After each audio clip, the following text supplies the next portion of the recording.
My name is Rhapsody and welcome back to Monster Train 2. Let's go with random, and oh heck, let's throw random on as well. We've got the Exiled Melting Remnant with the Exiled Umbra as a follow. The old MT1 Clan Special. 2 copies of Dripfall in the base deck, 1 Ember to Descender unit, applies Dazed 1 as well. Particularly good for, because when you descend a unit, it goes to the back of the next line.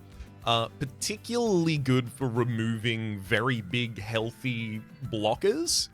I can't remember their name. Are they called Bulwarks? I think they might be called Bulwarks. If they're not, they should be called Bulwarks? They're not called Bulwarks. Alright. Wow. What are they? They're just a big old block of health. So I think they'll be down here just before the bosses. Energy Prayer Stones, no. It's not the Ardent. There we go, it's the Bastions. Specifically the 0 health Celestial Bastions. So they've got Titan Skin 10. I really wish that if I was looking at a minion here, it would also show me each of the fights that it's in. Especially the, like, Seraph fights that it's in. That would be very, very useful information. However, with Titan Skin 10, this blocks a lot of damage and 150 health, but if we descend it and move it to the back of the row, nothing. It can go fight the Pyre for all I care, which in this instance is a Pyre of Entropy. Add a Vengeful Shard to your deck after each battle. Draw an extra card for every 2 black cards in your deck. So this is... It draws a lot of cards. However, it draws a lot of dead cards, which we're also going to want Ember to burn through. Thankfully, we've got 2 copies of Mind Collapse in the base deck as well. X cost to deal 3x damage to an enemy unit. On Slay, gain 2 Ember. And then just a Lady of the House. 1 Ember, 2 size with Burnout 3. So, with Seraphitona's Chosen of Savagery, we're going to have to worry about our summons. But also, because we're playing Melting Remnant, we're very likely to be resummoning our minions consistently. However, every time they enter, they are going to come in with melee weakness too. Considerations will have to be made on that behalf. So we have Little Fade. Ugh. Alright, it's alright, it's alright. We can't just get off at the spikes line twice, so we should be okay. Unit cards without upgrades cost -1. Admittedly, with primitive molds in the deck, reforming units at 0 cost, I don't feel like that's especially important. Manifold Mirror, first room card played, each battle is played to all floors. I really like the idea of getting that. Heck, maybe I even go to a Merchant of Arms really early on. Maybe. Firelight and Eternal Flame. I mean, ultimately I'll want both of these paths at some point. Eternal Flame is some really good scaling damage. Obviously, Firelight is the ability to support the burnout of Lady, as well as any of the reformed units. I could get a Spear Steward Dead, Reform, something like that.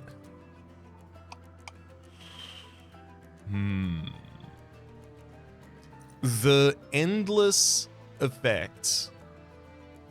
When the unit dies or is eaten, return it to the this card to the top of the draw pile. Has less impact in a deck where you already have more draw, and courtesy of the Pyre of Entropy, we will have that. Because if I'm only drawing 5 cards a turn, this is 20% of my hand in the next turn. If I'm drawing 10 cards, it's 10% of my hand.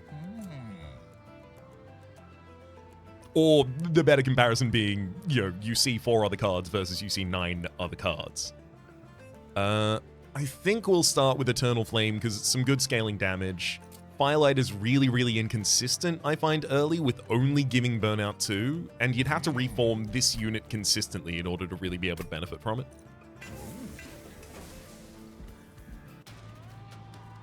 See what the bosses have in store. Uriel wants to take an energy from us each turn. You're more than welcome, buddy. No. Please, please enjoy on my behalf.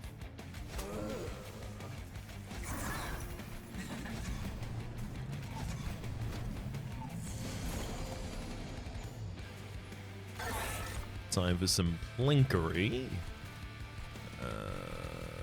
I mean, Hell yeah. Again. I can do 6 more damage on this bottom line with the Morsel Excavator if I really wanted to. Or I could give life steal and some additional damage in the next line, which is actually probably going to find it relevant. The additional damage on this line isn't. I'm spending too long on the opening battle, to be fair. I should just go Zork Zork and throw damage at enemies and then watch them die.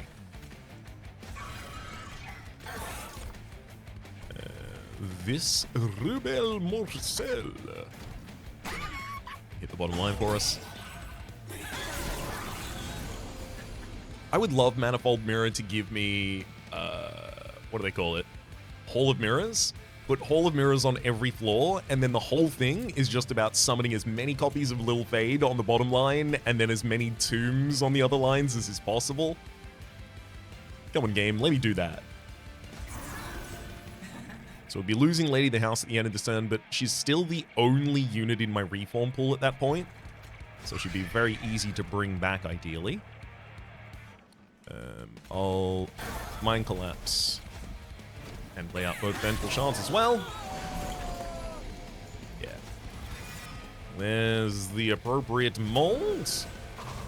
Oh, Blink missed. I'll throw Little Fade in the back line just for as much damage as it can get out. Easy. Lady of the House's stat line is not to be underestimated. It's a 45-45. Sometimes cards need like 3 upgrades to be on par with that. Ooh. Oh, how dare you? These are all incredible. In a world where I'm going to be reforming consistently, obviously Entombed Explosives are great. Crushing Demise is one of the best effects. If you can take advantage of killing a friendly unit to be a good thing, obviously you'd like to kill the enemy unit as well. It's a double upside if you use it appropriately. Molded also direct reformation, so I don't have to worry about just randomly hitting, giving me the ability to fill the pool with more things. I'm leaning Entombed here. Is that daft? I feel like Entombed is much more likely to be relevant to my Manifold Mirror versus Crushing Demise. I'm gonna click it. Let's go. Mind Collapse, already got a copy of that. Prismal Dust, kind of okay against Savagery, but not incredible. Grovel, apply Damage Shield 1, 2 uncommon or rare morsel units to your hand. So if I went Merchant of Steel here, I would have a Remnant Banner, Merchant of Magic Umbra. Which of those would I go? If Umbra was with the Steel, I would do that, but it's not.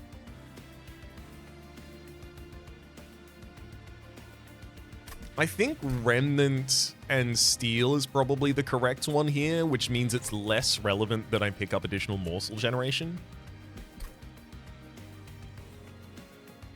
That said, it's the first reliable morsel generation.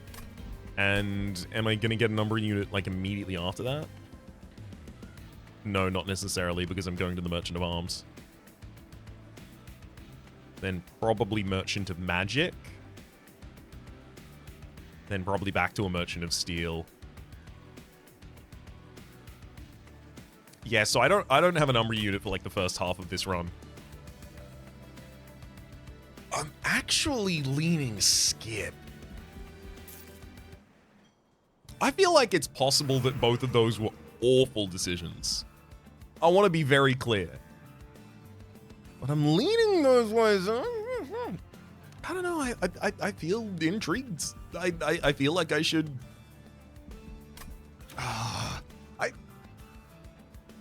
feel like I'm gonna get to this Merchant of. I feel like I built up the idea that the Merchant of Arms is either useless or incredibly useful and never in between. And I'm looking for the Merchant of Arms to make my run for me, and if I go there, I look for a room and it's not a good relevant room, and I re-roll and it's no good relevant rooms after that, am I just setting myself up for disappointment, making so much ride on that? This is on postcard, please. Smidge though. I mean, look, you take the Wickless Tycoon when the Wickless Tycoon is offered to you on the round, on the first round, you see. Quick and plus 10 damage.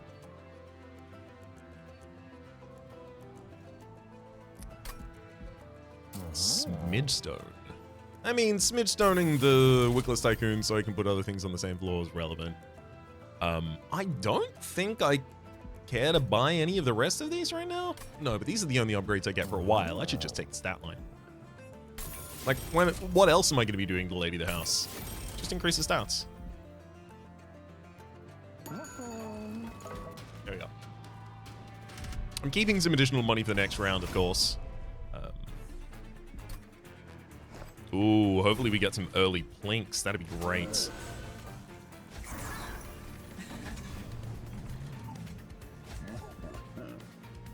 Do I want to drop a shield steward here? I think not, because I really want all the harvests to occur on the top line, so I want the real chump units to be chumped.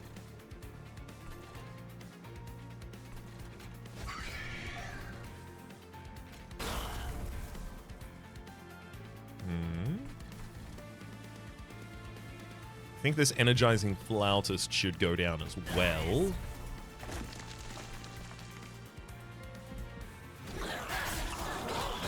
Four deaths on the top line is 40 additional golds.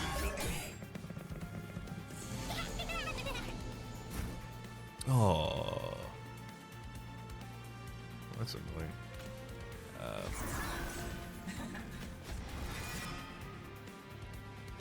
I'm gonna have to drip ball the collector to try and do anything with it.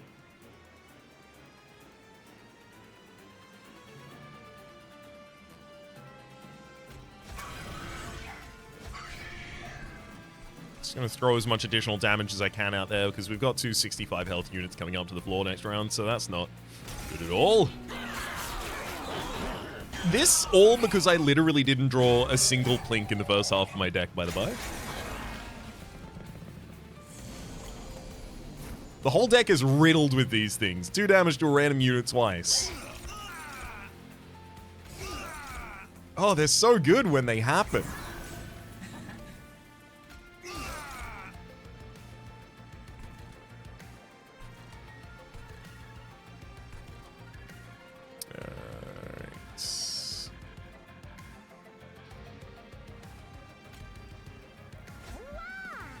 Let's just drop morsels here.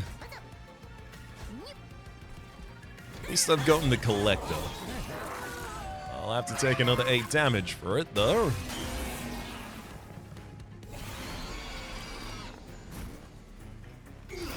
Got him with the blink.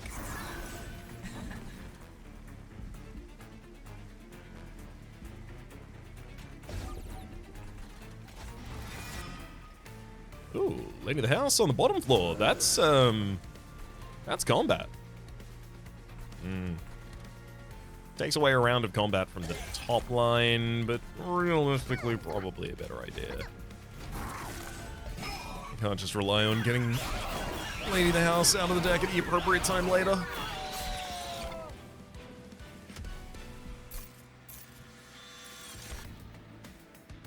Hallowed Drippings. Consume to apply Burnout 5 to friendly Burnout units. There's also our Directed Molded again.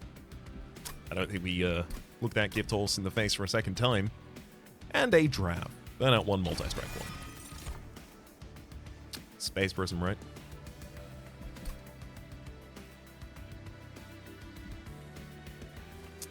Start working on throwing as many units on the Wickless Tycoon floor as I possibly can. All right. Dazzle me. I can make every line good for the stewards. The stewards of which I have 4. Obviously no. Oh dear. Look, I can take an Equalizing Ring and equip it to the Wickless Tycoon. Realistically, the Wickless Tycoon is also going to be my best target for a, how do you call it? A large stone. which would give you a lot more health, but not that much more damage. So equalizing your health and damage and then putting that in my opening hand, that's just, it's just a bunch of damage for that unit. I think I take that and then reroll, see if I get a room that wants to go on every floor.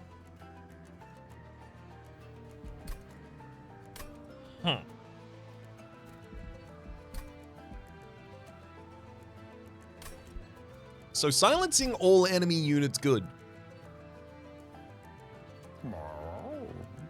Silencing all enemy units necessary? This doesn't really make me more powerful. It makes the enemies less powerful. But if I'm spending so much of my energy not making myself more powerful, but making the enemies less powerful, I fear that they are getting more powerful in comparison to me over that period of time. Bloodthirsty Blade, equipment gains additional damage permanently.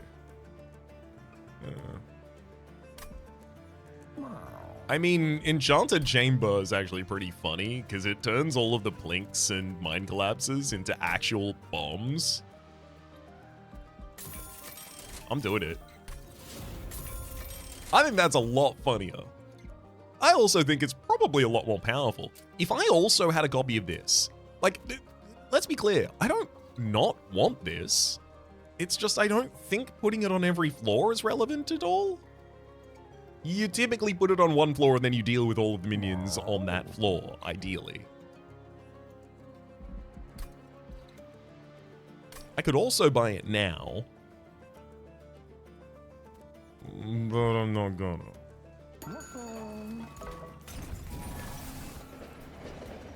Blade is my only one after that.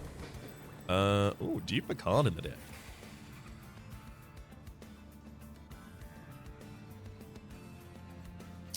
Well. To become the tycoon or not, that is the question.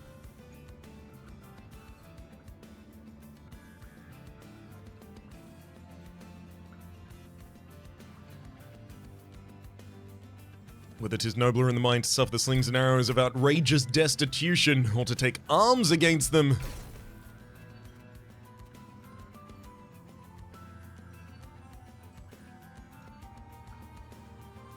I'm the tycoon. I am the tycoon.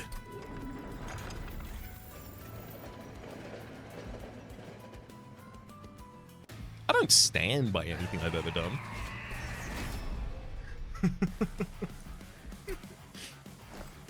That's why I can embrace this level of unadulterated capitalism.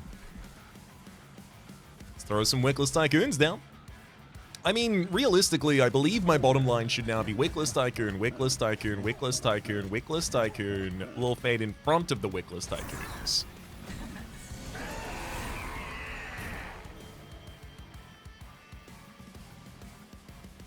Plink. Okay, that gave me 80 gold from that plink. Good plink.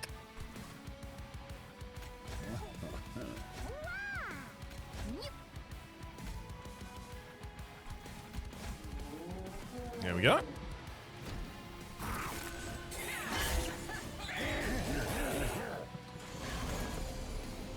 Get him, guys.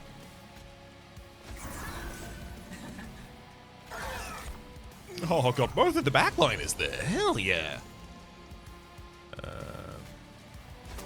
Lady the house to keep him safe.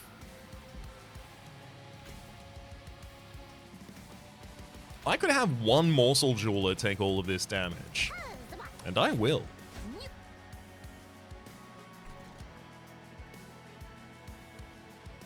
Oh, I don't want to sap all of my units again ridiculously, but mine collapsing my own little fade this turn would be good.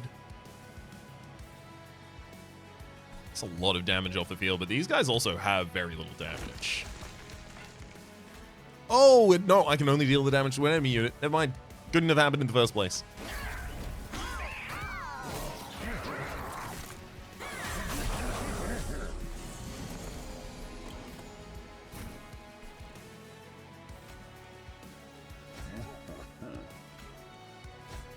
Nice.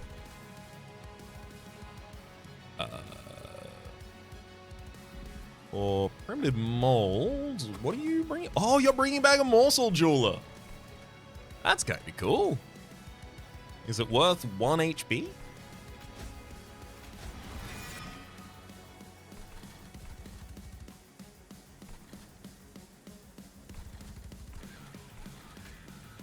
I think it actually might be to save the entombed explosive on top. Now, I am admittedly quite worried about where my damage comes from.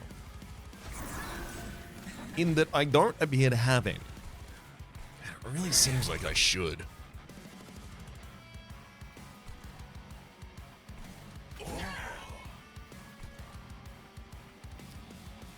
Oh, hell yeah. Fully block all the incoming damage, and then the Entomb Morsel gets eaten. Gotta love that.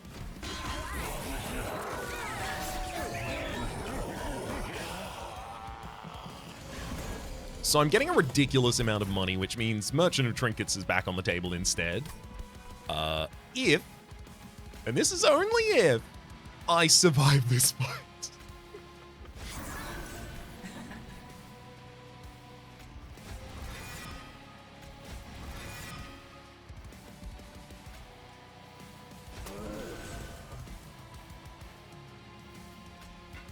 Morsel Jeweler dying on this floor is ideal.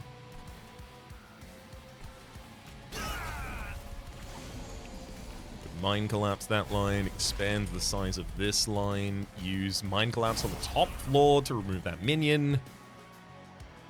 I do want that Morsel Jeweler to die because it's additional harvest triggers for us.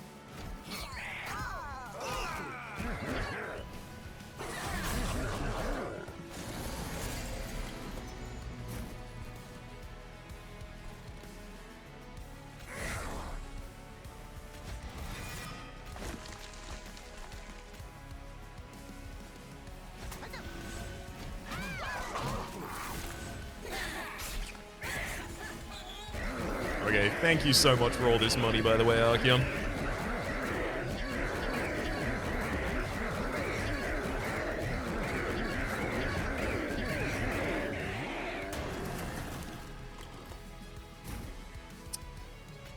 Now, oh my god, we're even winning this one. Already. Well, then, I don't want to interfere with that. I want as many unit deaths to occur while we succeed here. So... oh, mold myself a new tycoon?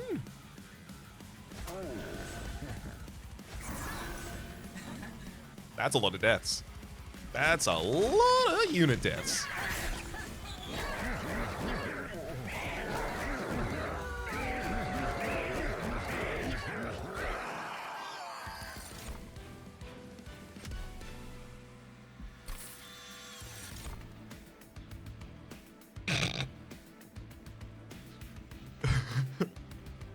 Formless Child, 2 Ember, 1 size, extinguish, return a random defeated Wickless Tycoon to your hand and apply 40 additional damage to them.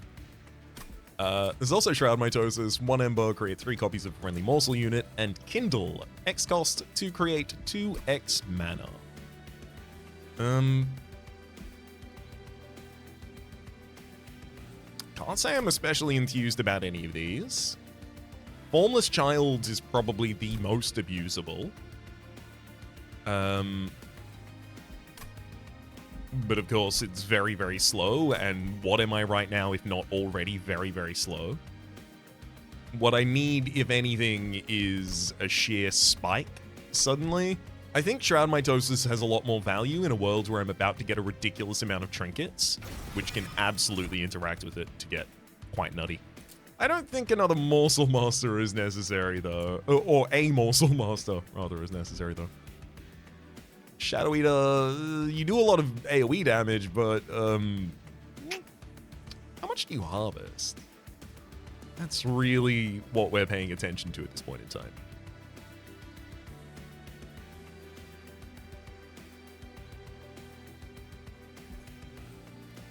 I think there's a play for putting Wickless Baron on another floor.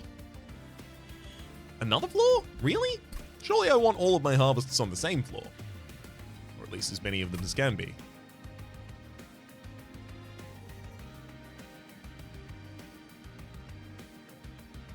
Where am I getting my damage in this deck?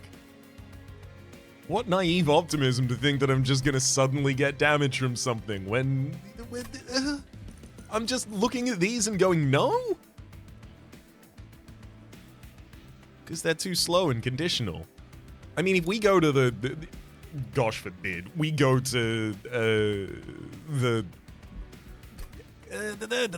Sarah, there we go. Seraph Eternus, Chosen of Savagery. Whew. Gosh forbid, we go here and then try and use Shadow Eater or Wickless Baron. Shadow Eater's morsels are all going to get eaten because the enemy has the Rage Wings. Wickless Baron will die before it grows.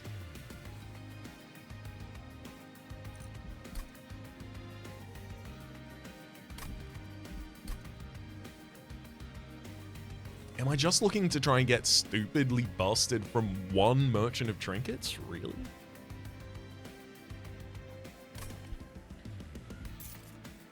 I don't see the path in any of those at the moment. Hell's Flame or Heaven's Light. Hell's Flame, certainly very impactful here. The ability to play more of our Wickless Tycoons. The opening, Heaven's Light, the ability to put more of them on the same floor.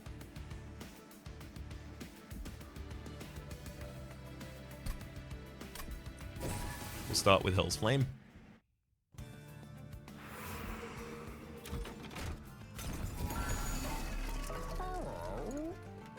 Nice. Gain 5 gold whenever a friendly unit dies. 50% chance to remove all buff effects from enemies when they enter the train. Friendly units gain Rage 3 when they lose a stack of Burnout. Now, this isn't good yet, but if it ever becomes good, it'll become really good. Okay. Flicker's Liquor. After you play a unit, after deployment that is, a random card in hand is reduced to 0 cost until late or discarded. Spells have an extra upgrade slot. At the start of turn, friendly units gain 5/5 if they are the only friendly unit on the floor. That one doesn't seem like it's especially relevant. I'd sure like it to be. I may end up taking it anyhow. Penitent Suit with the ability to apply Fragile and on Celebrate permanently gain 10 damage, or Ember Drain 2 and on Summon permanently on Summon gain 3 Ember. So this definitely goes on someone who we are looking to resummon consistently, gives us a huge punch of energy, love that. If I put it on a unit that has a banner on that unit, like Blade the House, obviously, I get that Ember in the opening, giving me the ability to play more things, including maybe the Zone of Silence on all floors, if I really wanted that. Fragile Celebrate, permanently gain 10 damage. I really like gaining 10 damage, but I don't have any units that really want to gain 10 damage right now. I don't have damage in this deck. That's a big problem.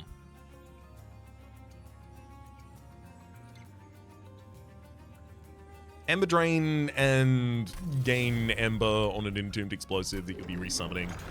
Sounds good to me. Ideally, it blows up immediately, so you don't have to worry about the resummon at start of turn. Friendly units gain 5/5. Take it anyway. There we go, the ability to turn this into the Firelight line as well, which I think I should do. Extinguish, apply 5/5, and Burnout 2 to friendly units. So if I apply that to a full line of just Wickless Tycoons, they gain Burnout. And then at the end of the turn, they lose a stack of Burnout, gaining Rage 3, which is 6 additional damage. So they gain 11 damage from this explosion. Firelight, diversity on that line. I told you if Fate's First Blade was ever going to be relevant, it would be ridiculously relevant. And that's come around. The day has arrived. I will note, the Plinks are absolutely some of the worst cards in the deck. The Spear Steward's quite close by, though. I'll remove 2 of you.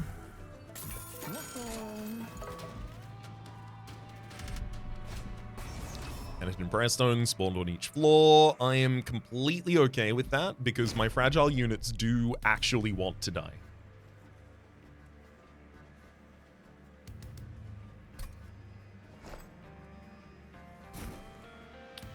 Wickless Tycoon. Wickless Tycoon. Wickless Tycoon. Full Metal Alchemist. Little fade, and then 2 more Wickless Tycoons for the next floor just in case. I want them. And I do, so. The case is fulfilled.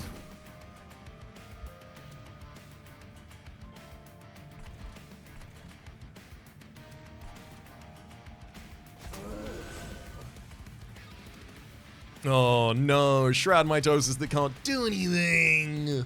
Alright, just 3 Vengeful Shards this turn, unfortunately. Shroud Mitosis is often going to be in that position for us right now.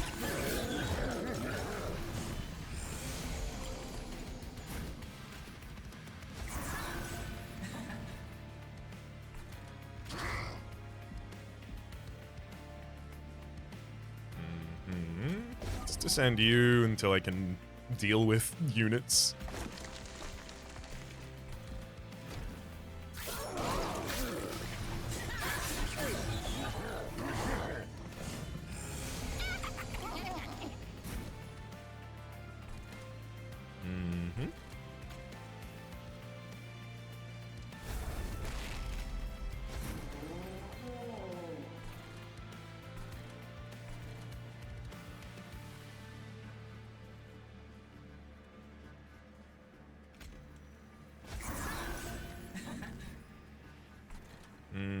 So we're going to be leaking that one Ravenous Zealot, and it's going to have a lot of harvest on it. Not especially thrilled about that.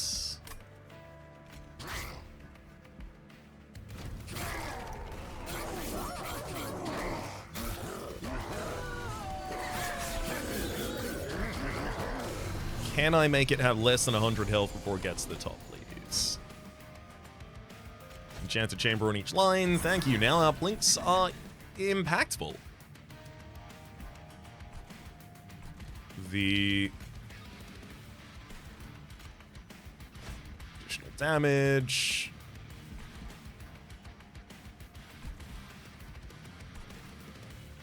I'm gonna blink this line, getting 2 units. I'm going to intentionally chump block with those. For gold's sake.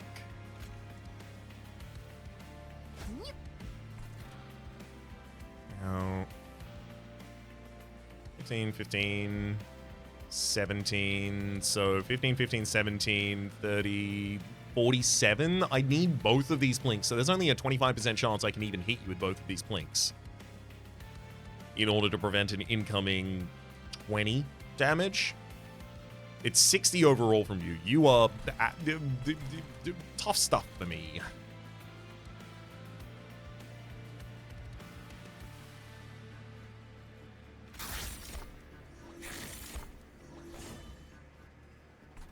Yeah, I think the only point at this is get you below 150.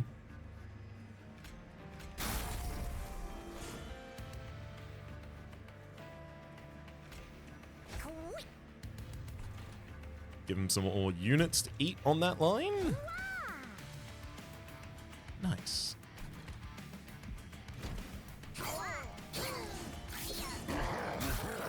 I mean, realistically, if the cost of farming about 1,000 gold here over the course of the fight is 60 HP in this battle, then that's a price worth paying.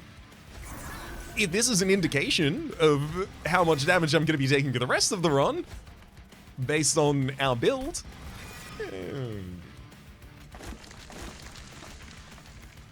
maybe it's a bit poorer of a sign for us.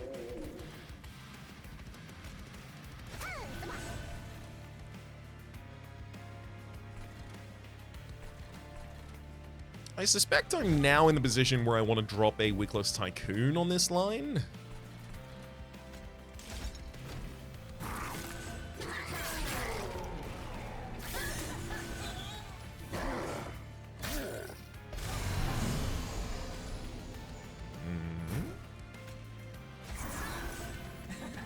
That'll do it.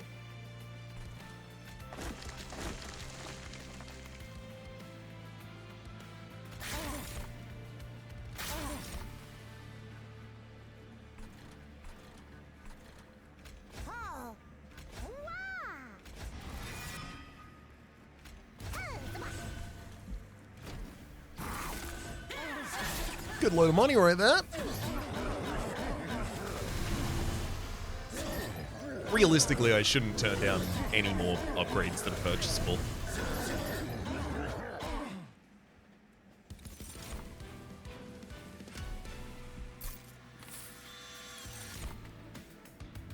Subsuming Blade. Deal 5 damage piercing on Slay. Permanently increase the damage by 3. It's early enough that I can certainly still utilize that. Fatal Melting deals damage to enemy units equal to 3 times the number of friendly unit deaths this battle. There's not that many friendly unit deaths. As much as I'm trying, it's basically a little fade each turn. Wickless Blaze. Reform a specific unit with 10 additional damage. I'm leaning Subsuming Blade here, and I'll take it. It's a good way to target my own units as well.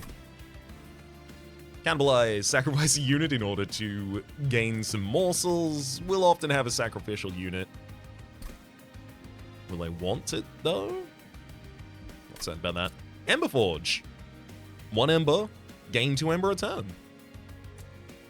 There's also Prism Retrieval, drawing a unit with additional damage and lower mana cost. I think I will take that Ember Forge and just throw it on an empty line.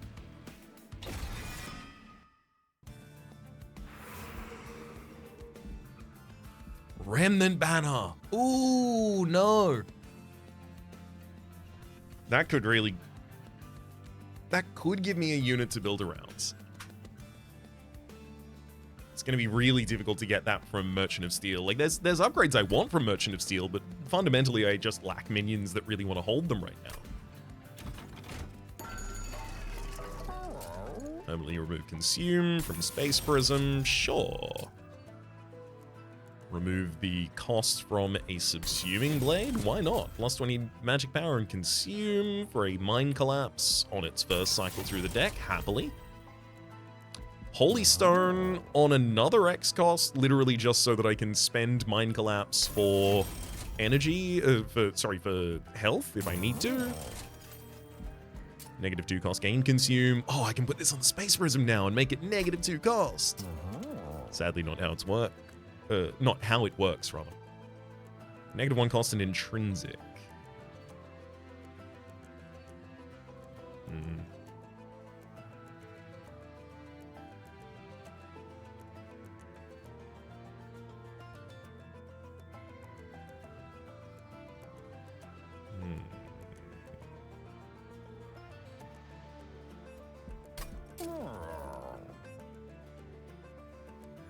Straight up plus 10 magic power. I think this could go on pretty much anything. I think there's a reasonable argument to put it on a consuming Mind Collapse, to be frank. -1 intrinsic. I'm almost thinking that with the amount of money I have, I -1 intrinsic something that I just want to get in the opening hand for free, which could just be Space Prism.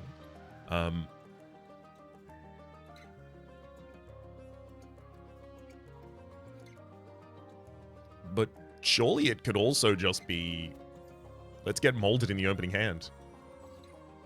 And then give it permafrost so it's ready. Do that with Driftfall.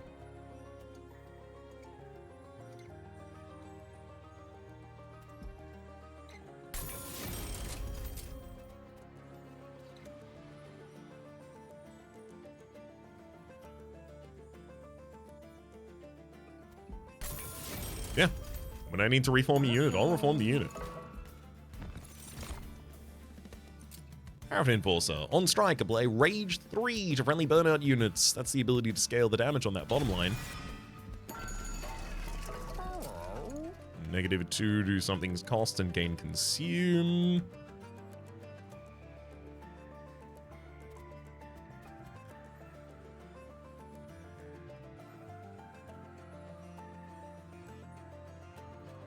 This doesn't increase the Holy Stone effect, right? I don't think it does.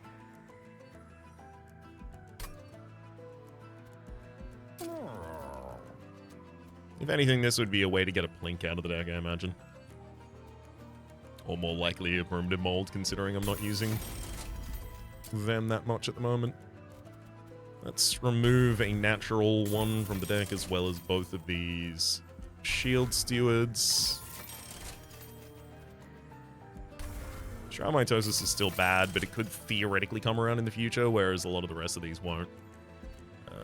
I'll take out another primitive mold, I think.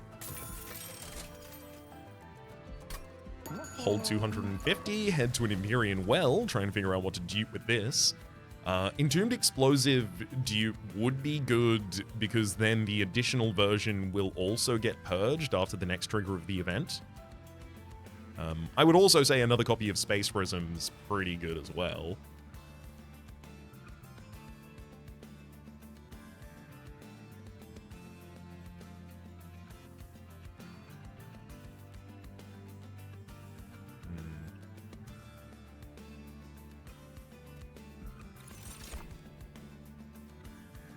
Space Prism.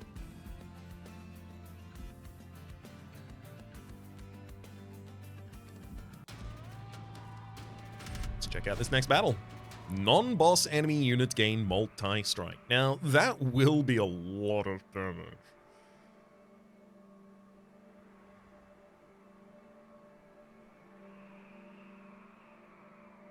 But the backline units aren't that healthy. I think I can do this.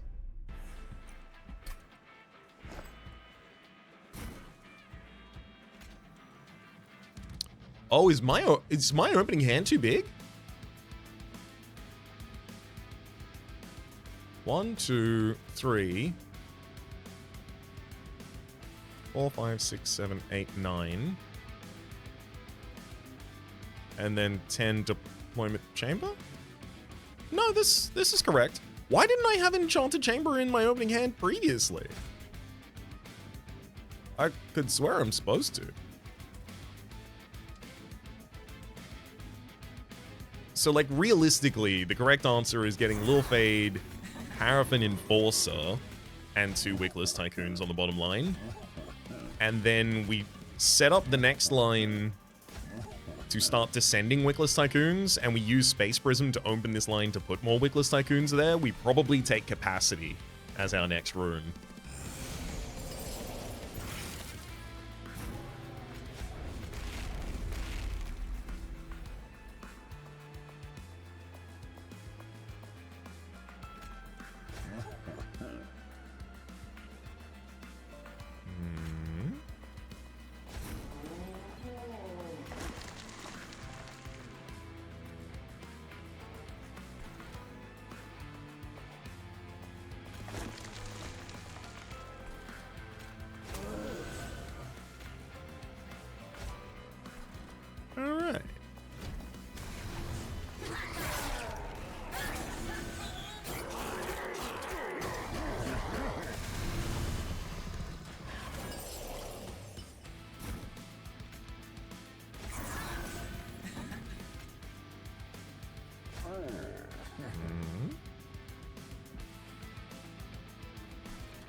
It's a drip ball available here as well. I mean, I want to blink on the bottom line, but we've got the Adamant Shield Bearer down there. Link on this line works out, though. Let's go. Emberforge hits top.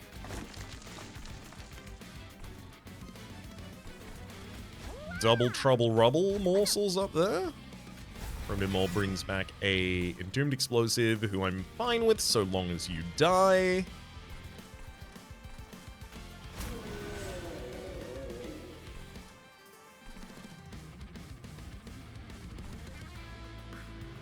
I do think I should probably take the opportunity to descend one of these Wickless Tycoons as well. Let's get the damage heavy one down there. You won't be attacking this turn, unfortunately, but you'll be here for the harvest triggers. That's what matters most. Then Shroud Mitosis for some additional energy next turn, and end.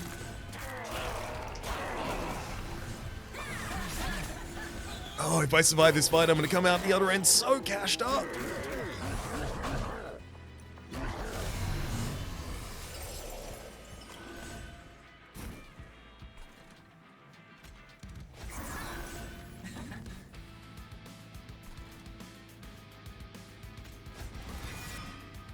Ooh, I mean, Paraffin Enforcer is really good.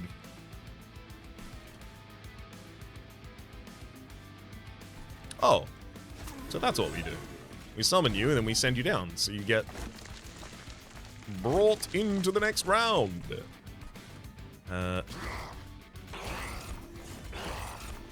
Thank heck I can cast all of these plinks, giving us the ability to get the additional rubble morsel, and then eaten, consume, oh, what's the consume? Entombed explosive. Okay, yeah. Pretty easy resummon.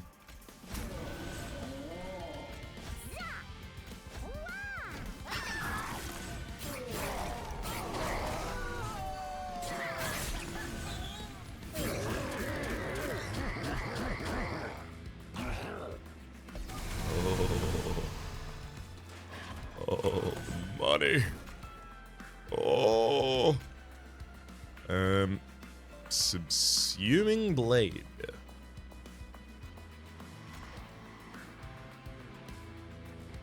Oh, giant mine collapse. I think that's what I've got to do this turn.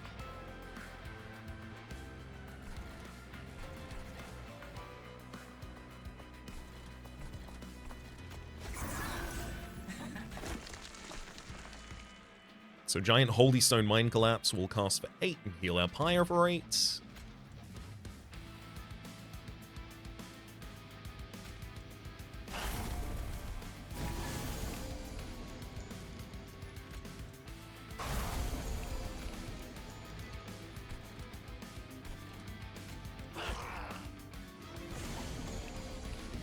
Sure.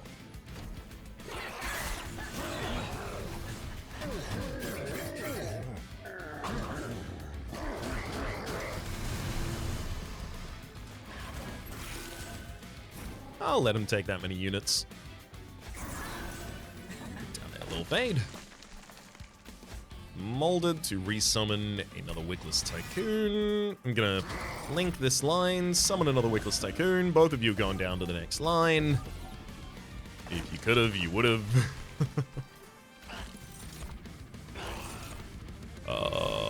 Insanely powerful Plink right there, hitting all the right targets. Heck, let's just get some additional stats on the Ember Forge in the top line. Why not? It gets another 5 at the end of the turn. If I can get the... When you add burnout to a unit, add more burnout. If I could get that, we would be absolutely off to the races. Comfortable and safe. For many years to come.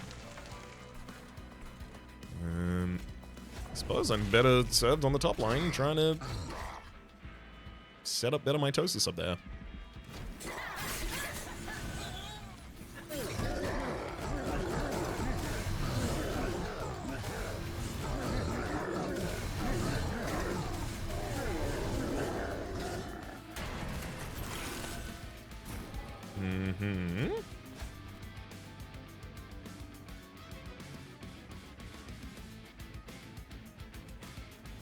Let us return the biggest and baddest of these boys.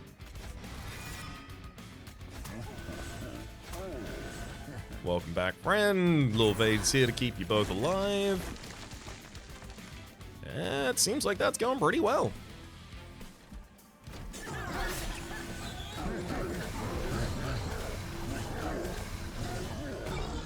And our pyre even got healthier over the course of that battle. Votivary. 0 Ember 1 size, endless, extinguish, draw 1. Hard to turn that down, but my draw is already really too high, if anything. Fatal Melting, I think it's about time I start taking a copy of that. Void Binding, apply damage shield 2, rage 3, and Ember Drain 3. Rage 6 and Ember Drain 3 to a unit. Prism Retrieval to pull something out of the deck, maybe?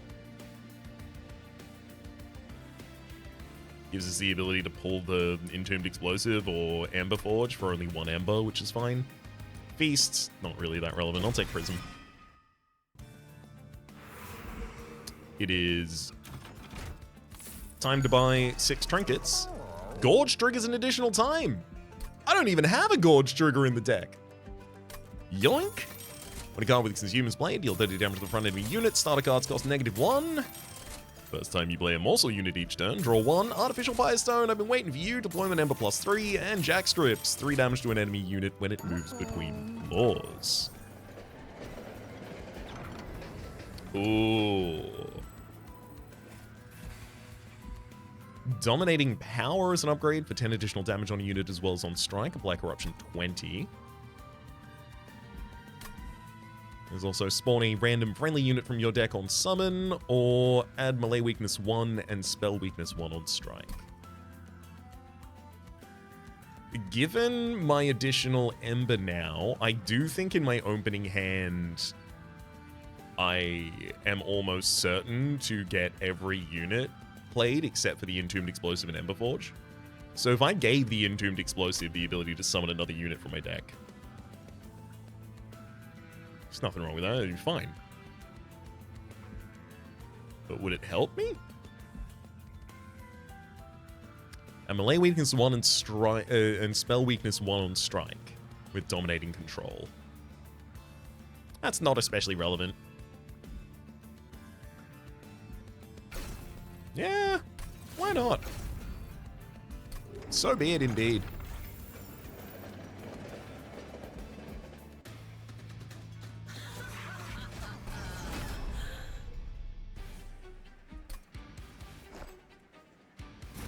Obviously have to set up as low as possible here.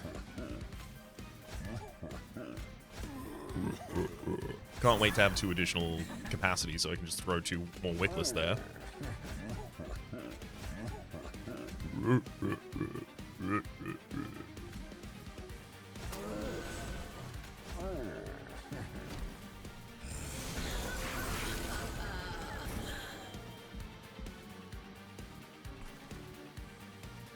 Let's get rid of the eye that's stopping us from playing a card there. Blink him, then subsume him to take him down.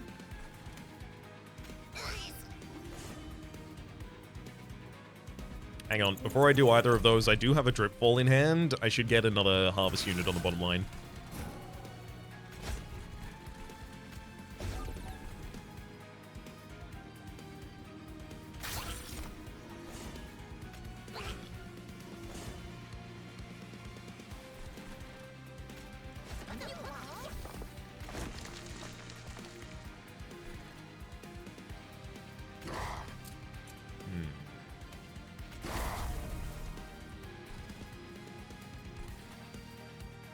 I mean, hell yeah.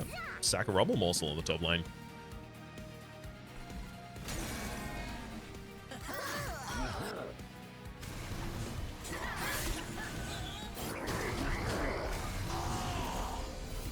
Getting the first couple of waves down is absolutely going to be the hardest part here.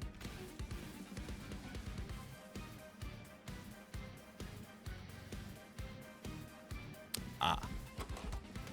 No Space Prism.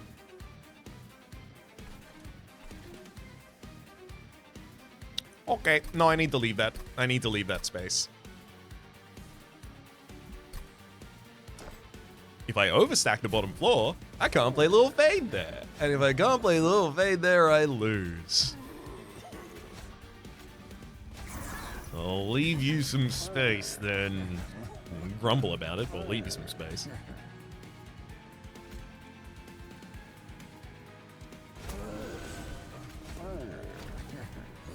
There we go. Now, all's fair.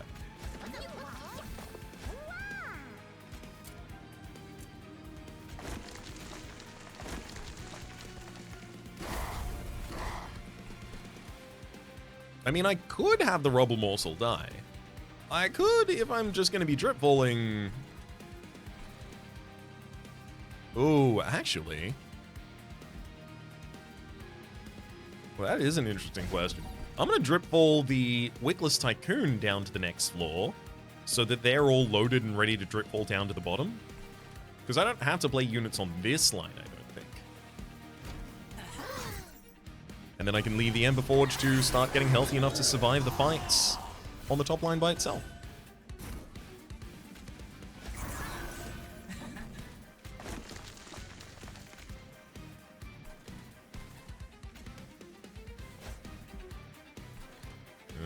Oh, that's not an incant trigger down there, so I can throw these.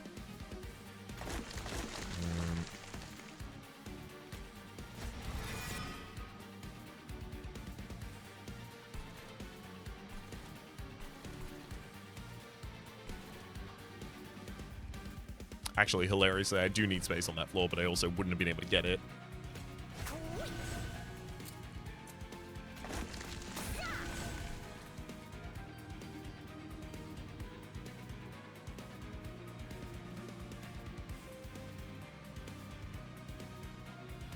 I think the best value I can get out of this turn is stopping the boss from attacking, preventing Paraffin Enforcer from dying. Which is really nice, but it doesn't help guarantee the next line is going to do enough damage.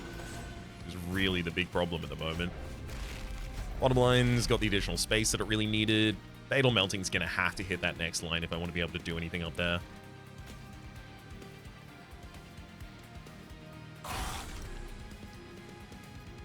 So the Mind Collapse is now enough to take out a unit.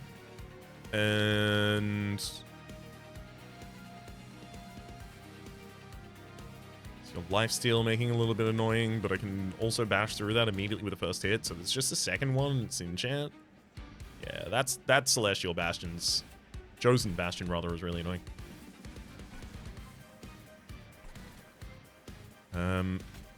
Lawfade's definitely going back on the bottom line. So we can sum that and just see how that'll affect the battlefield. Seems reasonable. I'll get rid of the Primitive Molds. Consume card immediately kills the front line. I was not actually planning on that, but it did it, and I'm pretty happy about that. I'll take out these additional bottom liners as well.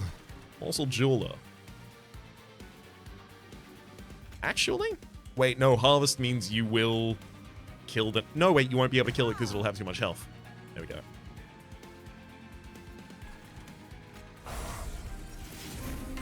Ooh, hello, Entombed Explosive.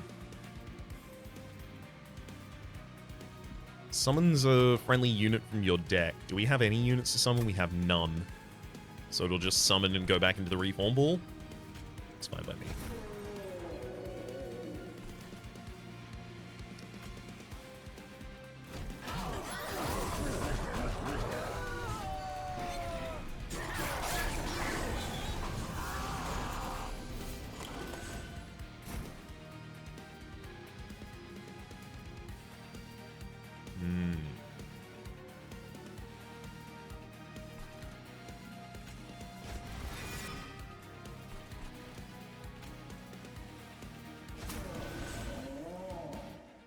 I believe at this point Fatal Melting's enough.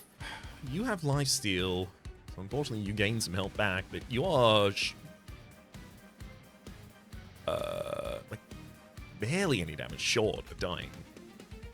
Problem is Plink only does 2 damage to you, so it's how much direct damage can I do to you? Mind Collapse, take you down 34, that'll be enough. 34, you'd heal back up, and then you'd die to Entombed Explosive.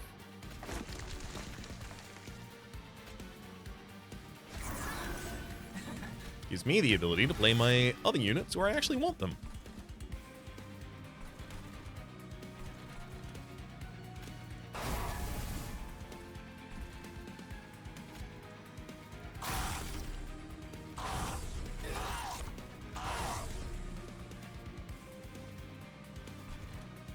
I really wanted to send all of these, but it's not working at the moment. That said, I already got a lot of money. How sad can I be that I don't have all of the money?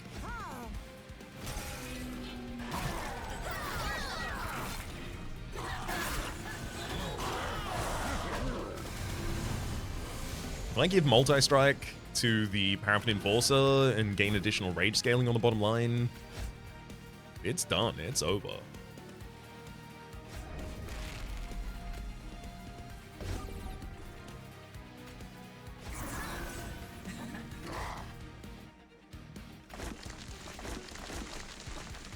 I can clear out this entire bottom line. We even get to keep our Paraffin Enforcer, and we get another Harvester on the bottom line.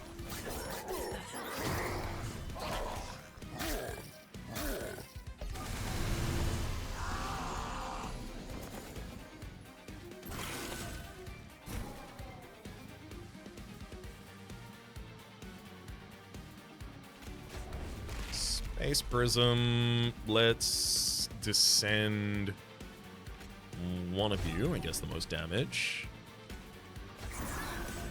Summon Little Fade. Then kind of just want to throw Plinks for a while, but... Okay, that's good enough. As long as I can take down the right target. The Molded is now pulling back only in Doomed Explosive again, which is completely fine as a sacrificial unit for the next floor. So I'll let it.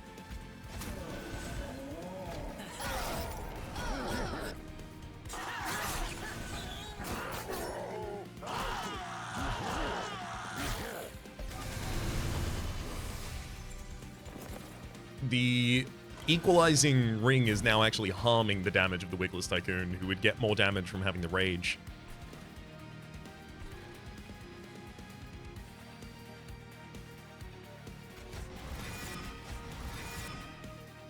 Paraffin Enforcer is back.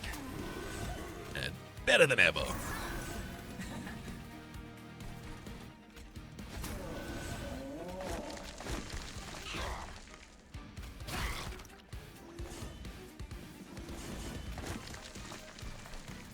I was worried about this the whole time with the Shroud Mitosis.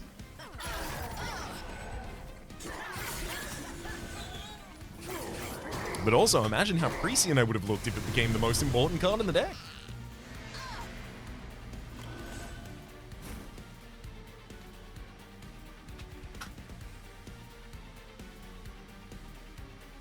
Oh, Dominion's Eye.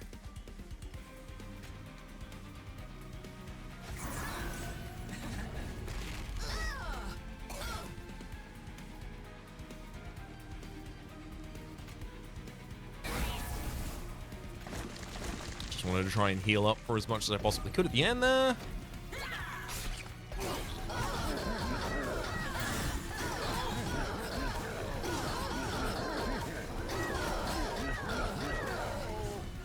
Yeah.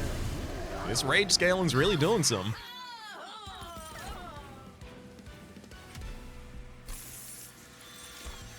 Thank you so much. Intent on Death. This is so important for us. Consume. Trigger a unit's extinguish ability without killing it. If I can do that to Lil Fade like once or twice near the start of the game, not only does Lil Fade become a lot larger, but also I apply that burnout, I apply the damage stats. So much faster. It's so much more important. Gotta be capacity. Doomed Explosive has now Ascetic Absolution. No longer gains the Ember Drain. Not that that was especially relevant or even having that much. Merchant of Magic as well as a dupe. I mean, consume removal from Intent on Death, holdover on that as well. Intrinsic for maybe one of the... No, I probably don't need that for the Space Prisms at this point. Maybe going to Merchant of Arms to now find... Because the Plinks are now some of the worst cards in the entire deck. Same with Subsuming Blade. Like, the additional damage being offered from the deployable Enchanted Chamber is so far behind pace right now. I need something else. Firelight giving additional damage to other units is more important, considering we're intending on overstacking that floor consistently. There's the Hall of Mirrors I was asking for. Do I do it?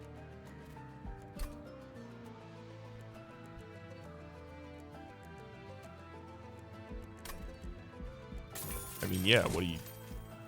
Did you not hear me? I told you I was going to do it. Right? Did I say? I swear I could have said. Well, if I didn't say, then I've said it now.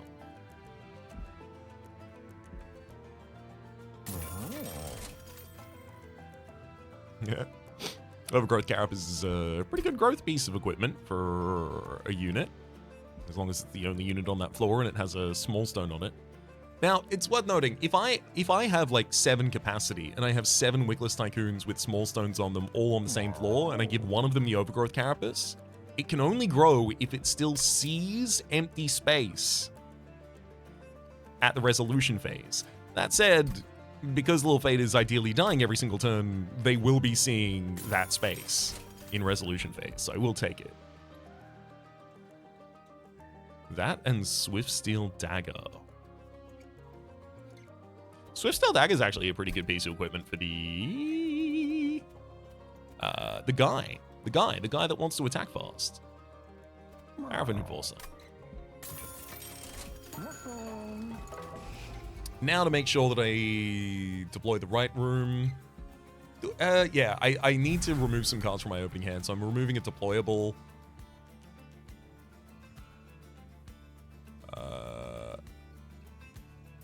It's probably not an awful idea to remove another Wickless Tycoon at this point, but the Plinks are awful as well. There's so much money. I mean, with all of this money, what can I really do except for just cut cards? These Plinks are pretty much garbage at this point. Frankly, the same could easily be said of the two Mind Collapses if they didn't have those stones on them.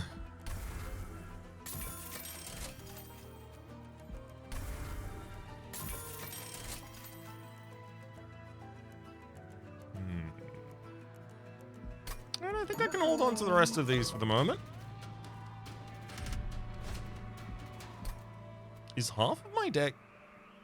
Not half of it. 1, 2, 3, 4, 5, 6, 7, 8.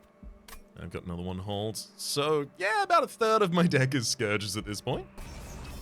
Negative 1 energy per turn. I admittedly think I can stomach that cost pretty easily.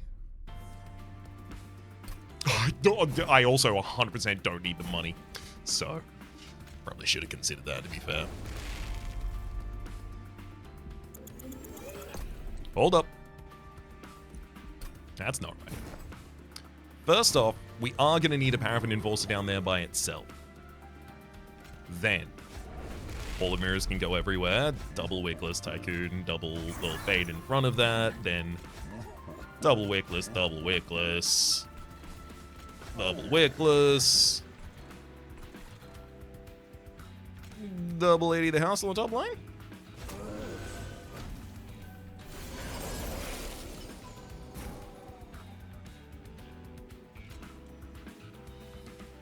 Oh boy, good intent on death.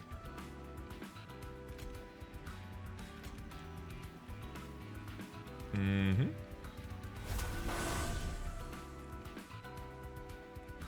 The cardless one survives. Is that okay? It's only okay if I draw additional capacity next turn. I can push things in that direction a little.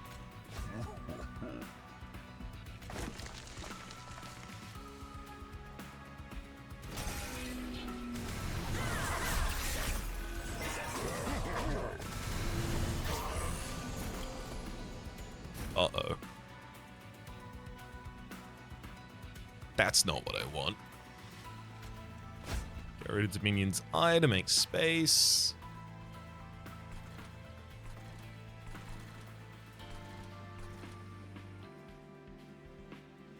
And now I don't have the ability to play my little Fade, which I don't think I can really go this first cycle without playing Lil Fade.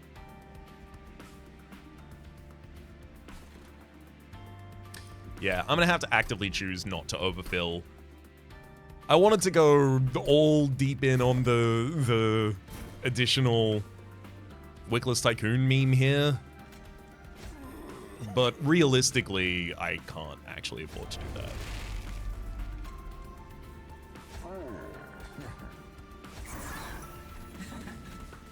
This next floor, I think, just needs double Lady the House. This next one... Throw a bunch of Tycoons up there.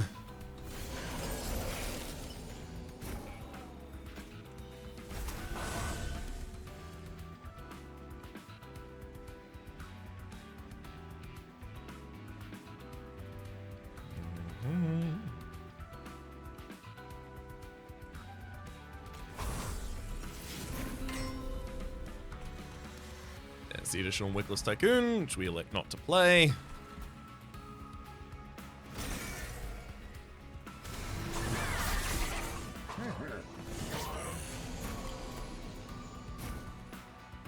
And Then we drop another little fade doubled on the next floor.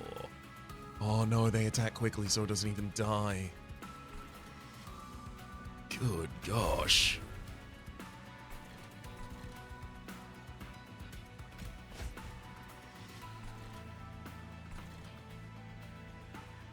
I'm too powerful.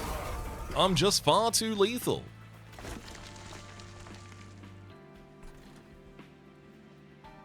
Unfortunately, the mind collapses have to target enemies as well. Hopefully we draw the ability to kill one of our own in the next round, I guess. That'd be nice.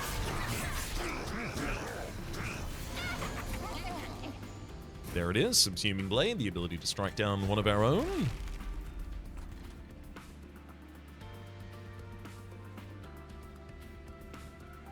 Granted, it is already going to die this turn. I suspect I'm best off just letting it.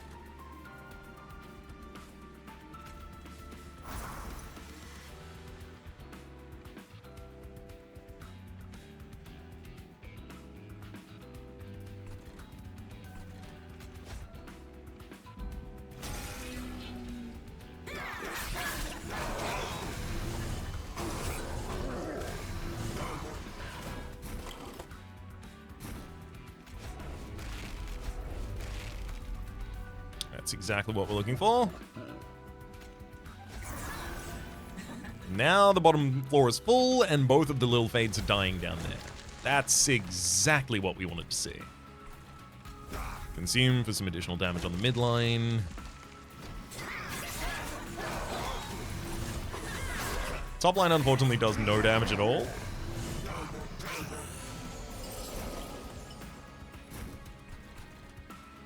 Perhaps I should have taken that as a more serious concern.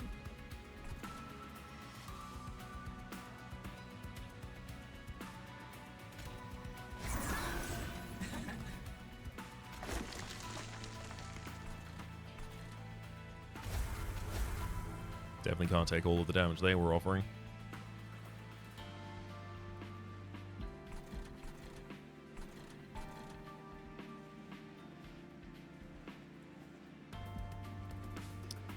Looks like I will be taking a little damage, though.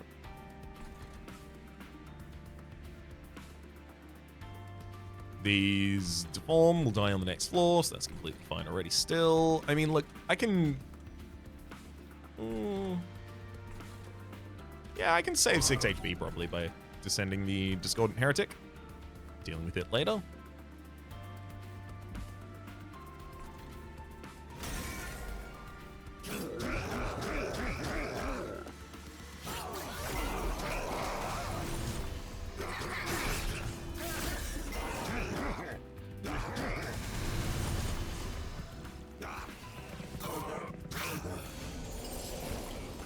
Ooh, purge their reanimate. That's really unfortunate because it actually slows down our own damage. Top line, perfect. Midline, not doing great. How can I amp midline a bit?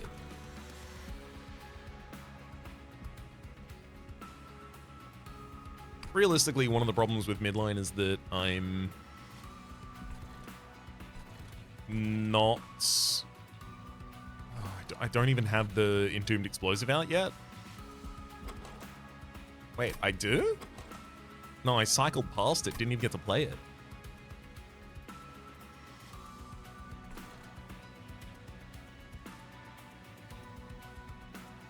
Gotta get rid of the Resonant Runes, they're way too much damage to ignore. I'd love to save the midline. Just doesn't really feel possible. If I drop one of you, there we go. We now save enough to keep the Lady of the House alive. She does more damage to the Avowed Gladiator, which is going to be really important, I think.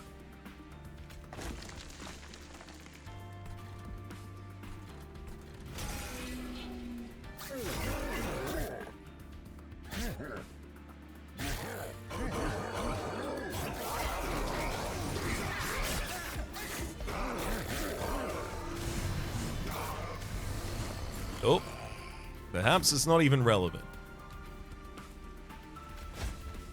Yep, certainly doesn't seem relevant at all looking at this bottom line right now.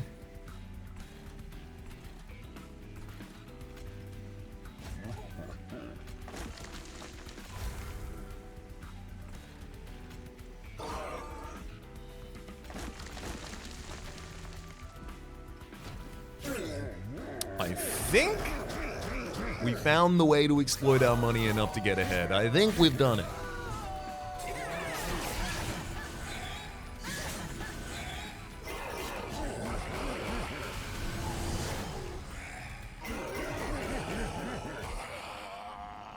Also worth noting, finding that guy on the bottom line significantly better than fighting him as he goes further up, gaining multi-strike each round. Resin removal. Remove all debuff effects from friendly units and buff effects from enemy units. Love that so much. Crushing Demise is fine. At this point, with all of our lines having items on them, it's less good. Invocation is just the inclusion of a bunch more zero costs and consume cards in the deck, which is completely fine by me.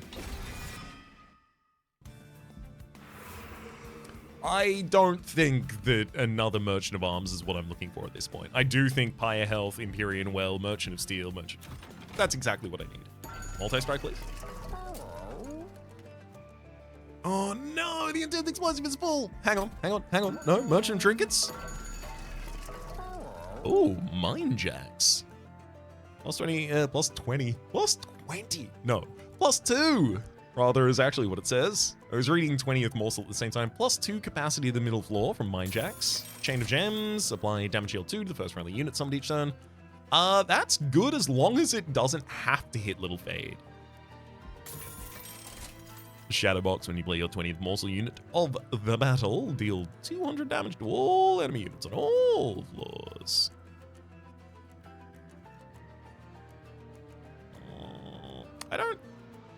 That doesn't... Well, I can't spend the money on anything else. Advance the back enemy unit when it enters your train. It means I would kill Rage Wings faster than they would kill me. Pretty good. 2 units gain 30 additional health and burnout 1. Fine. Cards and reward packs come with additional banners. That's literally not going to happen. We don't have another chance for that to occur. Okay, so basically I just need to throw a bunch of stats. So Quick on Paraffin Enforcer is pretty good because I do want you to have Quick. Damage shields for Emberforge as well as health for Emberforge. Endless. I mean, I can't put that on pretty much any of you because I'll put it on one of the Wickless Tycoons. Multi-strike, that's exactly what I need for Paraffin Enforcer. Our scaling just got so much better for that bottom line. Plus 15, plus 5, about 1 on one of the Wickless Tycoons. Tight Knight, one of the Wickless Tycoons. Plus 14 damage, one of the Wickless Tycoons. Guess what happens to the other Wickless Tycoons? That's right, they don't get played because I have way too many Wickless Tycoons in the deck now. Also because there's no more shops after this, so what would I even do with it?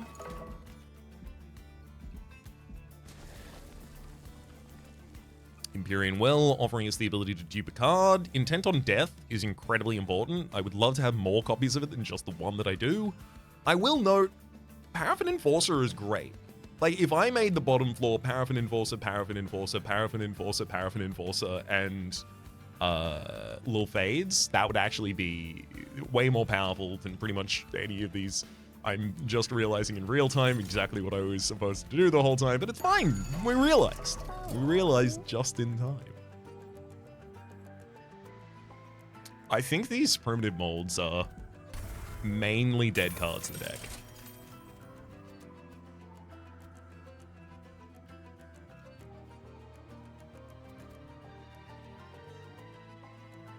I should probably also remove another one of the Wickless Tycoons.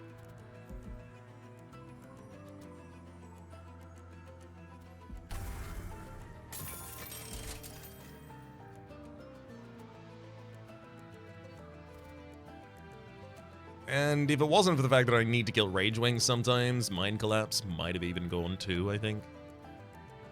Oh, Shroud Mitosis 100% needs to get out of the deck. Obviously, it's literally there's no morsels. I was waiting on a Trinket to maybe give me a morsel, but it's just not happening, obviously.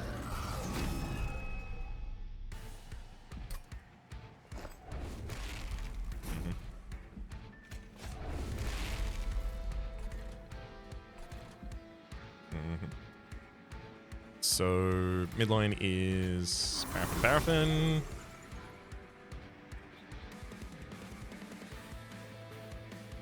Oh, hang on.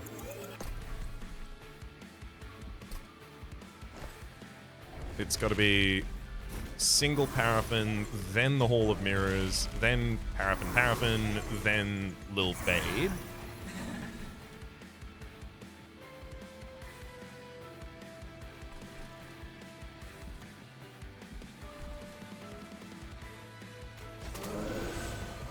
Double up Lady of the House for the bottom line, I think. I really don't need these.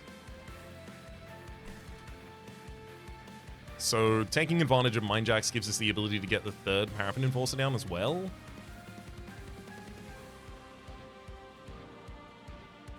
I suppose that should probably be the one that is at the front, though, the one with the damage shields. I wish I could dupe the damage shield one, but unfortunately the first one I play needs to not be duped, so that I have the ability still to play Lil Fade on the floor.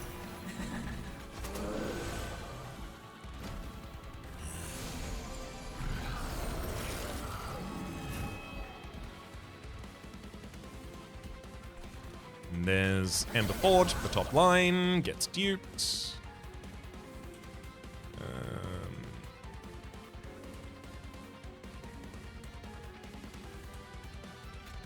Yeah, Vengeful Shard.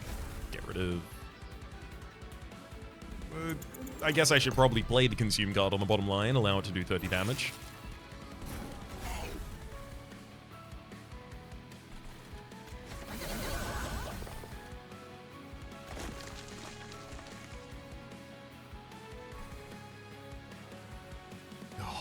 Thank you for being here, Seraph Eternus. Giving everyone burnout, and then I get to strike 6 times, giving Rage 3 to all of our Fernley burnout units on that floor. Oh, that's gonna go so well.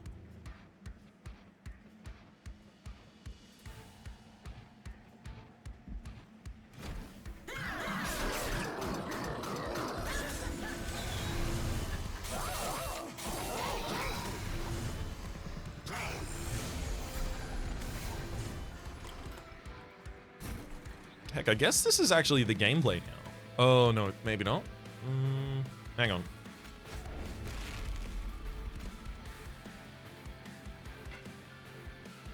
Oh, Lil Fade, no, you won't die. So if I play you there, you summon 2 copies and then those copies don't end up dying. I need the copies that get summoned this turn to die, despite the fact that they're also going to summon with additional damage shields. So I think I'm going to drop them on the bottom line.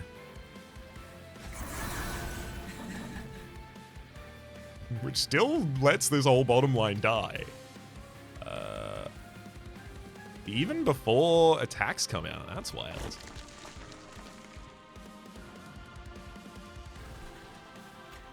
Let's get some additional capacity on this floor. I think one of these needs to be used for damaging a Rage Wing. Oh, actually, it's the other way around. Use the health one first, then the one that's had its energy pumped afterwards.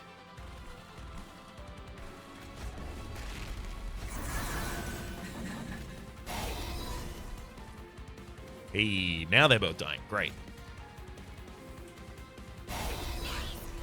That's what we wanted to see.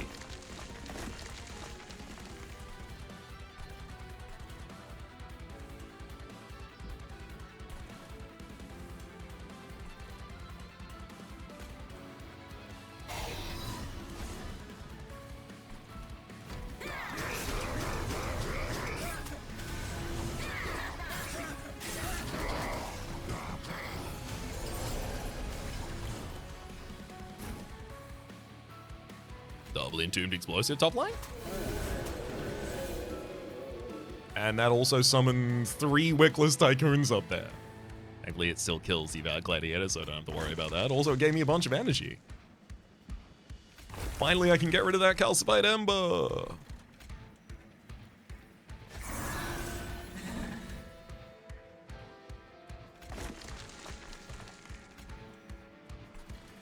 Oh, I mean, this Overgrowth Carapace is really not going to have an opportunity to be used anywhere here.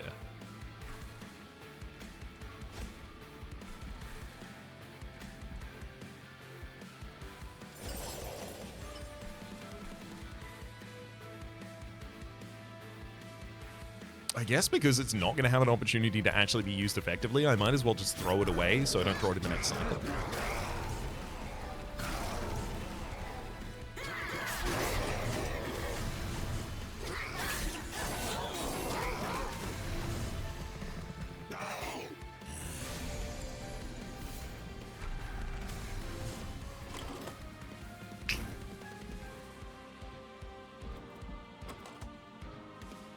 There's 3 Wickless Tycoons left in there.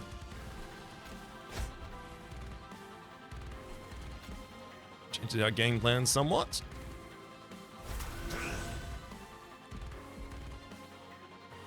Thankfully, I do have the ability to kill both the Ragewing Assassins here before they try and do anything to my line, but like, damn, how are they even managing?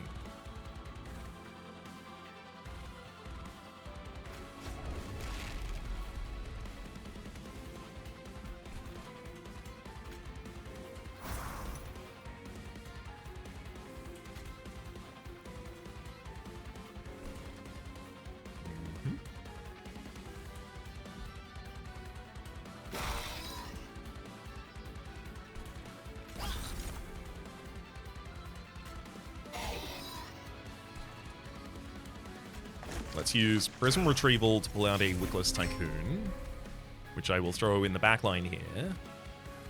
Backline? Yeah, all the other units have Quick, so it actually wants to be a defender, I think. There we go. Now some more units to be scaling alongside the Paraffin Enforcers.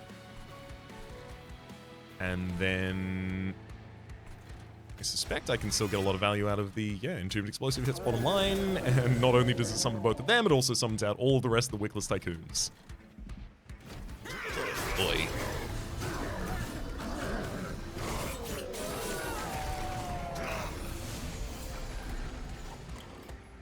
That whole bottom line got absolutely eviscerated by the Chosen Assassin. Thankfully, we also killed the Chosen Assassin before it even gets to play. Fate is ready to be deployed.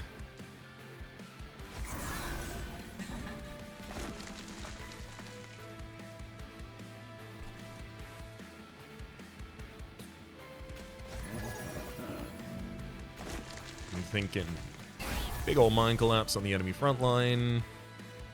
Resin removal for our midline.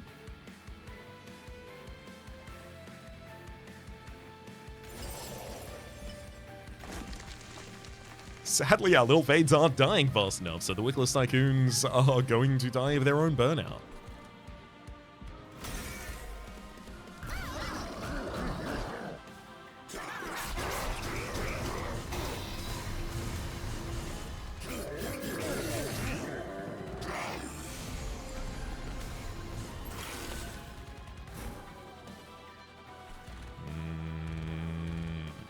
That's a problem now.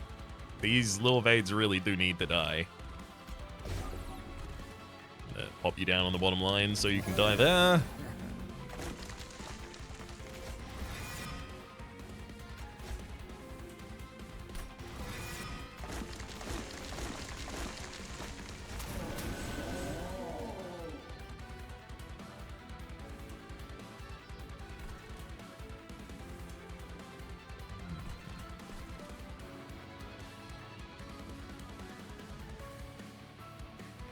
Let's also drop double Lady the House for the line up, because they are just some very nice and strong burnout units. The burnout on that floor is getting really, really scary.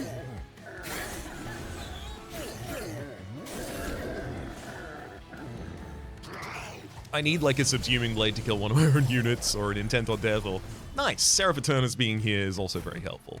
Now we know Lil Fade will die.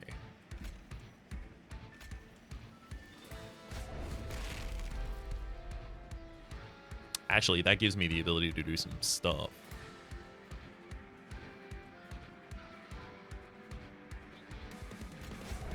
So Lil Fade is gonna die.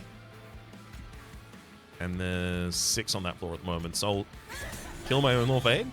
And then they can even have the damage shield. That's completely... No!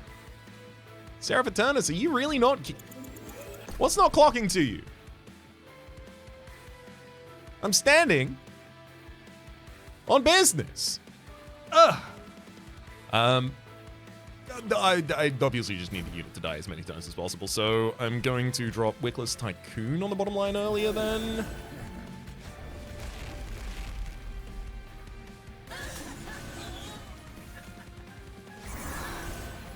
There we go. I can still get one of them to die naturally, one of them to die intentionally from my own attack as well. That'll have to be good enough.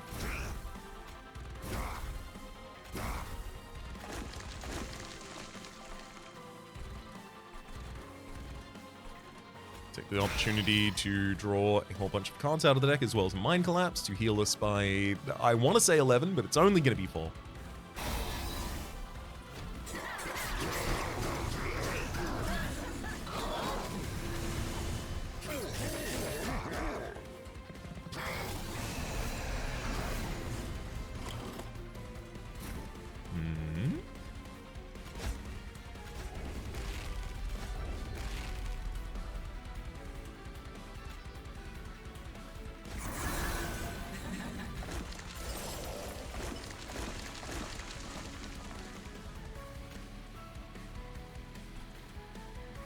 Ooh, nice. Lil Fade is dying of its own accord there. Ideal.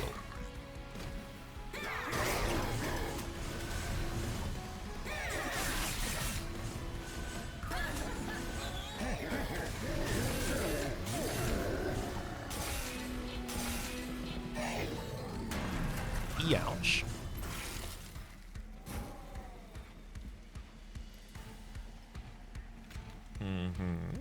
There's the double extra Wickless Fade, and no, the enemies don't even have the ability to get through that.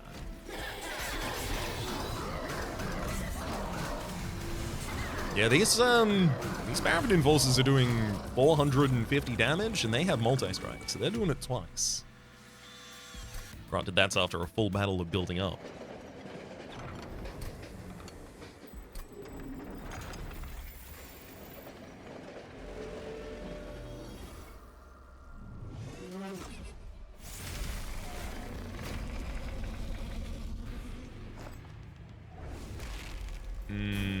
See, I don't want to let people run amok on the bottom line by themselves. However, I do also think the additional capacity giving us the ability to throw down one Paraffin Enforcer and then double additional fades consistently is the way to go, how we played in the last line.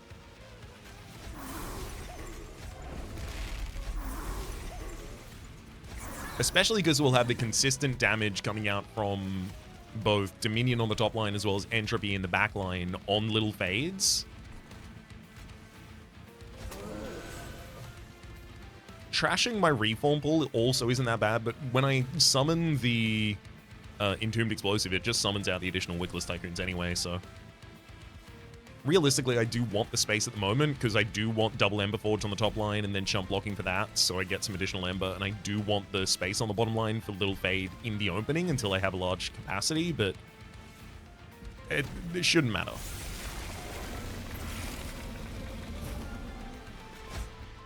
Ooh! Early Space Prisms, love to see it.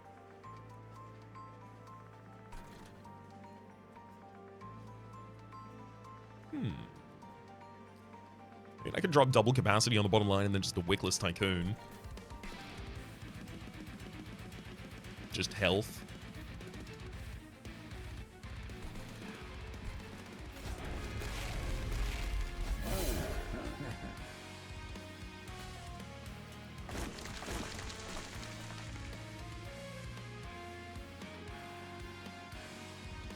Ideally, I would have both Lil Fades done this turn as well, so I'll Subsuming Blade my own and then allow the other one to get killed. all of you do have quickness already, but I might as well give quickness and damage to one of you just to get the damage.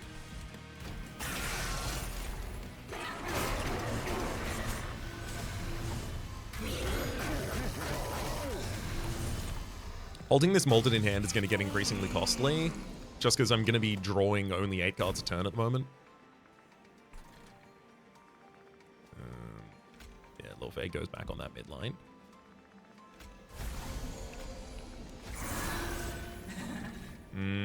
No. No. Remember, we need them to die, so I'm going to not allow them to get the damage shield there.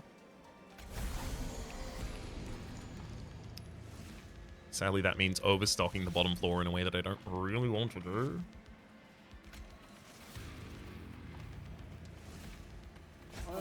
But if I must, I must.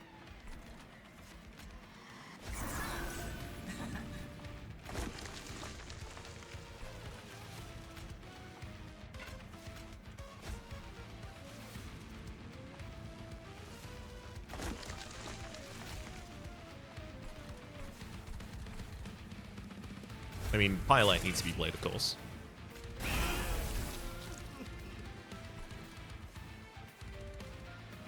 Getting some really good damage on Savagery in the first cycle. And because we're dealing that damage at a quick speed, yeah, no one's getting past the second line. So I will have to deal with a couple of Chosen Supplicants giving us some additional Scourge, and that's going to be annoying.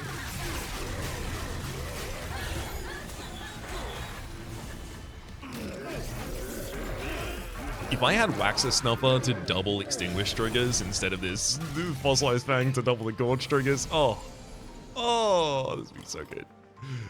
I mean, it is so good already as well, but it could be so gooder. It could be the so gooderest.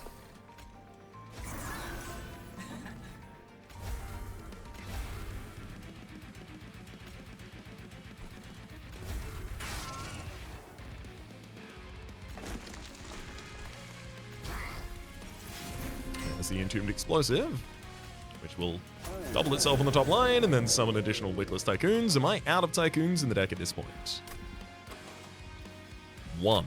There's one. Oh, there'll always be one. That's the endless one. Unless it's summoned, it will always be there.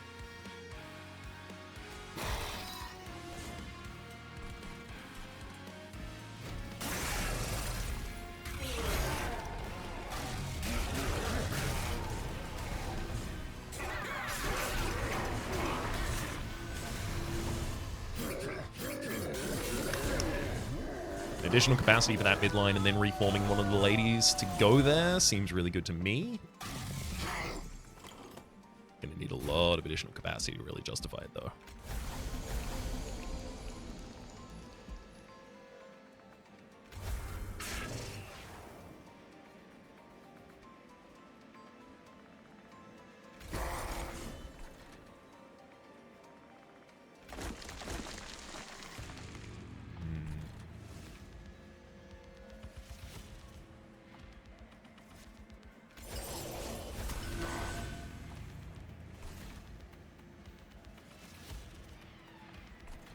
This is a problem. I'll bring back Entombed Explosive doubled. Throw you on the bottom line.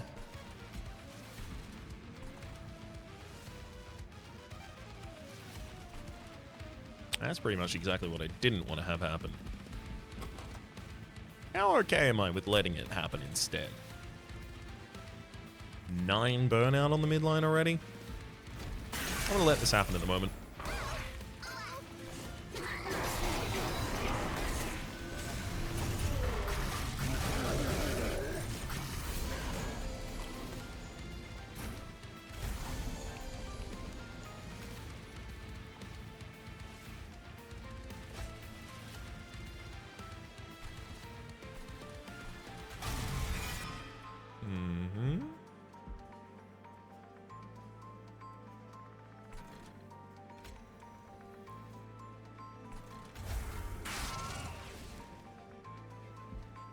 I mean, I could Dripfall Savagery to the bottom of the back line, but, like, unless I draw the right cards next turn, that doesn't really help us.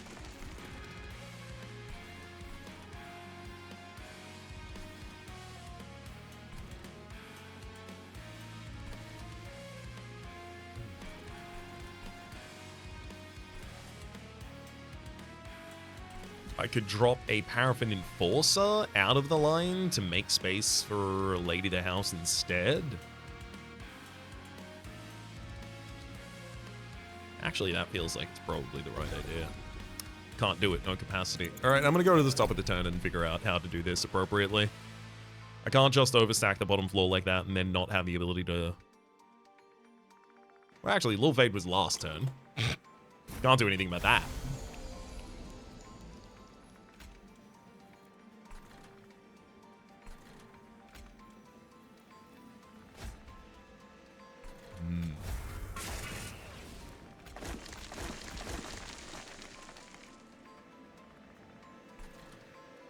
Do I Dripful Savagery?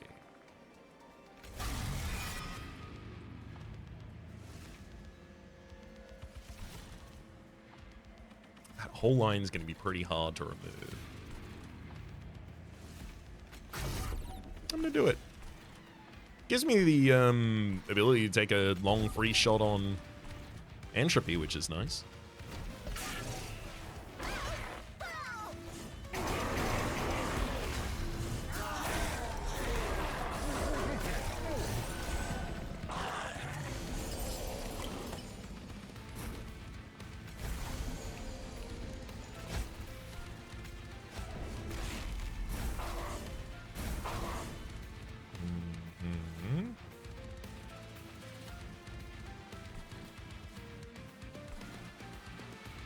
And again.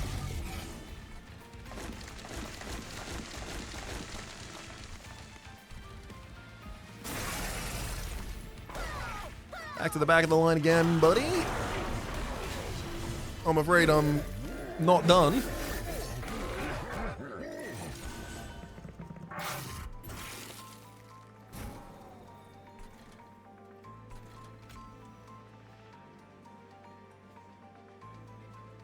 Molded available. Fade is not. But I do have primitive molds. And molded.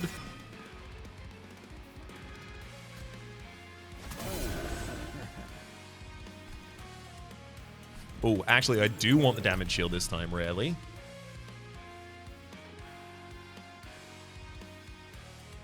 This is a weird condition because I can be okay with losing these units as long as Savagery and Entropy are dead.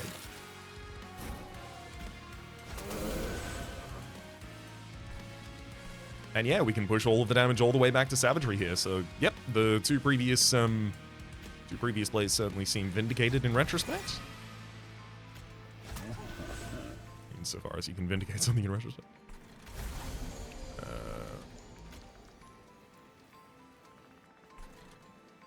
Let's drop a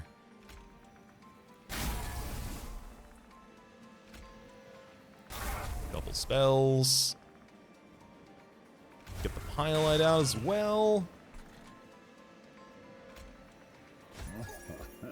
Might as well throw the Wickless Tycoon on the bottom line. I could Daze Dominion, but I would really like to get Pyrelite again. Entropy is down.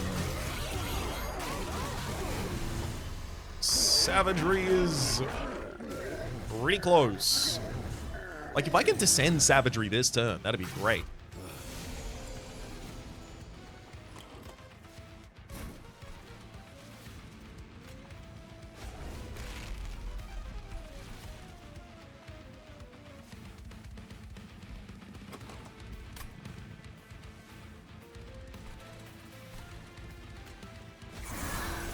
Double Lil Fade.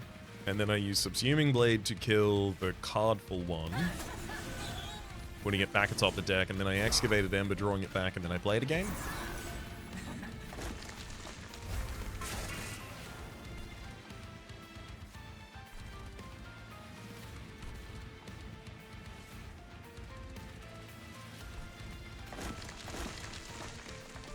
I think that one will go pretty okay.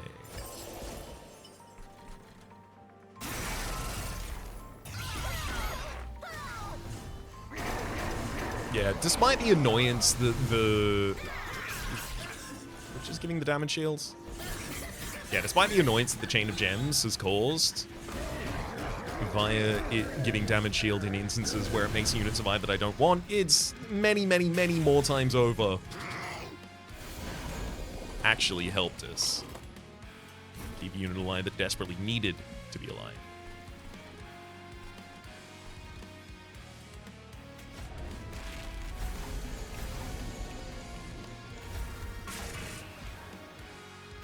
I'm gonna subsuming my own unit so that I have the ability to summon Lil Fade.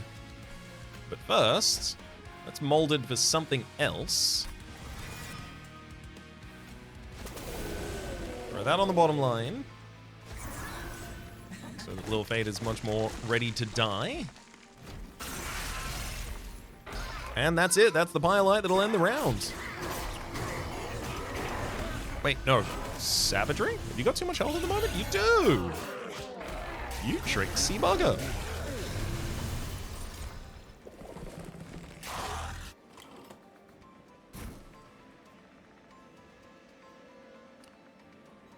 Looks like it'll be okay, though.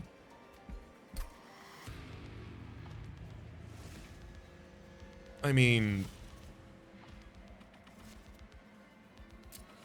realistically, it's just having a ridiculous amount of wickless tycoons.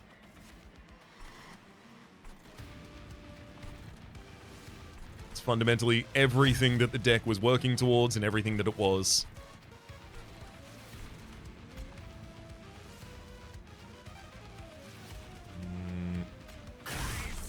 There we go. Now the silence is gone and I can play double Little Fade again.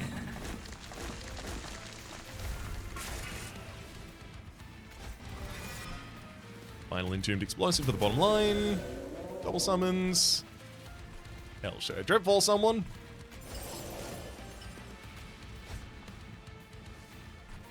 Let's hit the only target that's completely immune to it.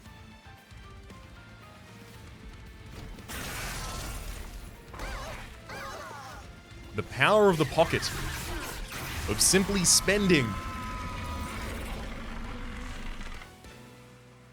If you have enough money, you can throw each individual coin at the enemy and eventually they will die. By being buried from a mountain of coins. 2 new cards, Emberforge and Prism Retrieval both get their mastered frames. We also get our Melting Remnant Umbra Titan victory with our Little Fade leader as well. 4 cards left in the Clanless Connection that we haven't also managed to get yet. Heading back to the outpost, unfortunately we don't have a scene because they're both from NT1, so I'll have to tell you that my name has been Rhapsody. The name of the game has been Monster Train 2. Hopefully you've been enjoying yourselves. Top left is a series playlist for all the content of the game, past, present, and future. YouTube recommendation down below. Streaming past the names of the people so generously supporting it at public on patreon.com/RhapsyPlays. Out of all the thank you, and a special thanks to this episode to Sorrel. Hopefully you'll be enjoying yourselves, and hopefully see you all next time.